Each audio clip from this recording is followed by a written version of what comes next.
বন্ধুরা আসসালামু আলাইকুম, কেমন আছেন সবাই? আশা করি ভালো আছেন। তো বন্ধুরা, ইউটিউবের এমন একটি গুরুত্বপূর্ণ সেটিংস আপনাদেরকে শিখিয়ে দেব। আশা করি এই সেটিংসটি আপনাদের খুবই ভালো লাগবে। তো আমরা অনেকেই রাতে ইউটিউব দেখি।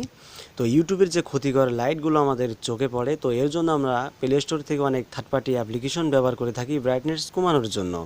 তো বন্ধুরা, আজ থেকে কোনো অ্যাপ্লিকেশনের দরকার পড়বে না। এর জন্য আপনারা কি করবেন, ইউটিউবের থ্রি ডট আইকনে চলে যাবেন। আসার পরে এখানে সেটিংসে ক্লিক করবেন। সেটিংসে আসার পরে এখানে দেখবেন একটি অপশান জেনারেল। তো আপনারা জেনারেলে ক্লিক করবেন। জেনারেলে ক্লিক করার পরে এখানে একটি অপশান দেখতে পাবেন ড্রাগ থিম। আমি দেখিয়ে দিই ড্রাগ থিম। তো এই অপশানটা আপনারা অন করে দেবেন। দেখুন, অন করার পরে আমার ইউটিউবের যে থিমসটি চেঞ্জ হয়ে গেছে, ব্ল্যাক কালার হয়ে গেছে। তো আপনারা এখন থেকে যদি ইউটিউব রাতের বেলায় ভিডিও দেখেন ইউটিউবে, তাহলে আপনাদের চোখে কোনো সমস্যা হবে না। তো বন্ধুরা, ভিডিওটি কেমন লাগলো? ভালো লাগলে অবশ্যই একটি লাইক করে দেবেন।